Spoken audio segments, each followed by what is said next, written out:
Bonjour Guillaume. Bonjour Adrien, bonjour à tous. Bon, j'espère que le week-end sous le soleil fut bon pour vous et on va commencer avec une brillante victoire du LOSC hier. Oui, un match remporté 2-0 face à Montpellier, l'ancienne équipe de René Girard. D'abord une superbe tête de Bacha, bien servie par un coup franc de Balmont à la 19e minute. Et puis coup double avec un but plein d'opportunisme en seconde période, un but de Roux juste avant l'heure de jeu. Donc une superbe victoire. René Girard parlera d'un match solide, d'un match plein. Depuis quelques temps, on manquait de liant, mais là on a fait le boulot.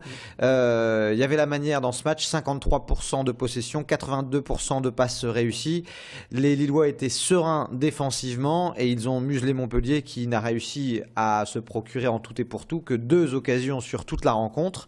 Alors c'est une très très bonne nouvelle pour le LOSC, d'autant que Saint-Etienne a perdu à Lorient, une défaite à la 90e sur penalty, mais une défaite quand même. Donc une défaite de Lorient et de Saint-Etienne, pardon, et une défaite aussi de Marseille face à Nice. Résultat, le LOSC qui est toujours sur le podium. Saint-Etienne pointe à 4 points. Lyon qui a gagné pointe à 7 points et Marseille qui a perdu pointe à 9 points. Donc c'est une très très bonne opération pour les Lillois qui au-delà de cette victoire l'ont emporté, on peut le dire, avec la manière, chose qui faisait un petit peu défaut depuis quelques journées. Donc c'est vraiment une belle opération pour le LOSC, une belle opération qui de surcroît sert un petit peu les Valenciennois, on expliquera après pourquoi. Justement, ouais, on va enchaîner avec un mot de Valenciennes. Là, c'est la lutte pour le maintien. Et bonne nouvelle encore, puisque Valenciennes a gagné ce week-end. Valenciennes qui a dominé Rennes 2-1. Ils étaient pourtant menés à la pause, les Valenciennois 1-0, mais les hommes d'Ariel Jacobs sont revenus grâce à un but de Dosevi à la 54e.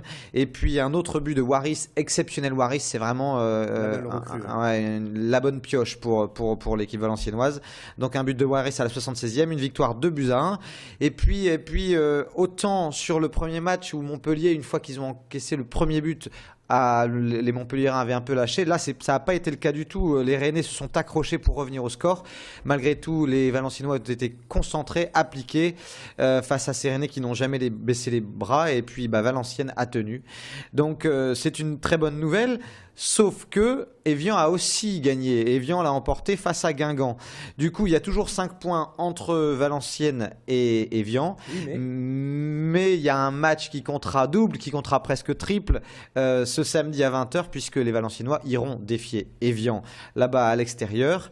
L'autre bonne nouvelle pour Valenciennes, c'est Sochaux. Sochaux qui a perdu ce week-end et qui donc est à nouveau un petit peu derrière. Allez, pour préciser, samedi à 16h30, le LOSC recevra Nantes. Pour être tout à fait complet, un dernier mot également de Ligue 2. Là, ça sent bon pour Lens. Un petit exploit, on va dire, ce week-end. Ouais, Lens qui est allé gagner chez le leader 1-0, un but de Tisserand à la 69e. Les 100 et or qui ont tenu dans un match assez musclé, on peut le dire, un match assez viril, où les Lorrains ont poussé pour revenir, mais une très très belle victoire. Alors on le dit, les Lensois ont des difficultés à domicile, mais Antoine Camboire ne cesse de le répéter. Si on continue de gagner à l'extérieur et de faire des matchs nuls à domicile, ça me va bien. En tout cas, c'est une très très belle opération. Lens revient à 3 points de Metz. Et Lens est plus que jamais dans les bons temps de passage pour une éventuelle remontée en Ligue 1. Ça sent bon pour les protégés de Gervais Martel. Ça serait une bonne nouvelle forcément pour tout le football régional.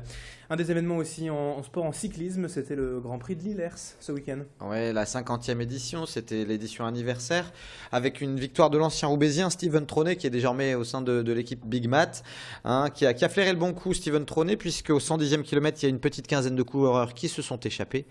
Et il était de cela, Steven Traunet, il a fini par l'emporter au sprint.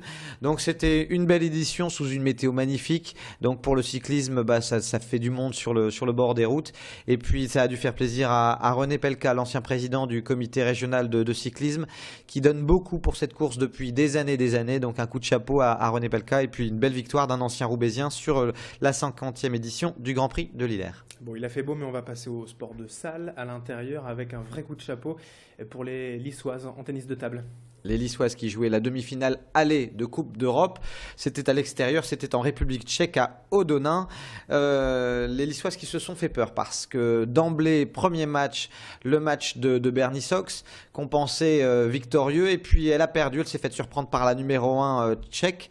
Et puis juste derrière, c'est la numéro 1 lissoise, Xiao Xinjiang, qui a mal démarré son match, qui était mené 2-7 à rien. Donc on s'est dit aïe aïe aïe, ça démarre très mal. Et puis finalement elle a redressé la barre. Derrière, Agnès Lelanic l'a emporté. Xiao Xinjiang a remporté le dernier match, une victoire à l'extérieur, donc 3-1.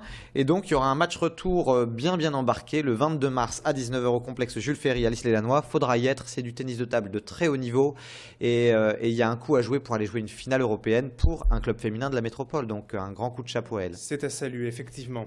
On passe au handball avec une nouvelle victoire de l'USDK ce week-end. Ouais, ça va vraiment bien cette saison pour l'USDK. Bon, certes, ils sont plus en Coupe de France, ils sont plus non plus en Champions League, mais alors en championnat tout va bien, d'autant que Paris a chuté à Chambéry. Donc avec une victoire de Dunkerque à Saint-Raphaël 30-21, une victoire nette et sans bavure, Dunkerque désormais a 3 points d'avance sur Paris et puis 5 points d'avance sur Montpellier. Alors on va pas s'enflammer non plus, c'est ce que disait le président Jean-Pierre Vandal, le président de l'USDK, d'autant que les Dunkerquois ont encore 2 déplacements périlleux en cette fin de saison, l'un à Paris, l'autre grosse cylindrée du championnat, et puis un autre déplacement à Montpellier. Donc on va pas s'enflammer, mais ça sent bon pour l'USDK, peut-être un titre au bout. Ouais, ça serait une première. Quelques résultats en bref, notamment en basket. Oui, alors en vrac, on va d'abord dire que le BCM va un tout petit peu mieux. Après une mauvaise série, il vient d'enchaîner une deuxième victoire consécutive à domicile au Sportica 77-63, une victoire face au Mans. En Pro B, ça va vraiment bien pour Lille, qui vient de signer sa 4e victoire sur les 5 dernières rencontres. Une victoire face à Poitiers 94-64, plus 30 points pour les Lillois. Donc ils vont peut-être réussir à se sauver, c'est bien parti en tout cas. Malheureusement, défaite d'Orchy à Nantes 89-78. Une défaite aussi du leader, Boulonnais. Boulogne qui a perdu à Bourg-en-Bresse, mais qui est toujours en tête de Pro B. Un petit mot de hockey sur glace aussi pour dire que les Corsaires de Dunkerque l'ont emporté à Bordeaux en quart de finale de play-off de D1. Ça, c'est donc du hockey sur glace. Et puis un dernier mot de volley pour dire que le TLM et Cambrai ont gagné en Ligue B, de même que le Hainaut en Ligue A féminine. Merci Guillaume, on a été donc complet sur l'actualité sportive du week-end. On se retrouve lundi prochain, bonne semaine. À bientôt.